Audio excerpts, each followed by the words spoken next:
Praise the lord. ಪ್ರೀತಿಯ ದೇವಜನರೇ, ಈ ದಿನದ ಜೀವದ ವಾಗ್ದಾನ ಯೆಹೋಶುವ 3ನೇ ಅಧ್ಯಾಯ 7ನೇ ವಚನ. ಆಗ ಯೆಹೋವನು ಯೆಹೋಶುವನಿಗೆ, ನಾನು ಇಂದಿನಿಂದ ನಿನ್ನನ್ನು ಇಸ್ರಾಯೇಲ್ಯರೆಲ್ಲರ ಮುಂದೆ ಘನಪಡಿಸುವೆನು.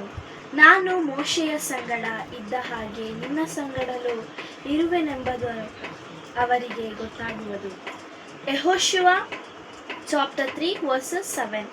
Then the Lord said to Yehoshua, Today I will begin to make you a great man to all the Israelites, so the people will know I am with you just as I was with Moses.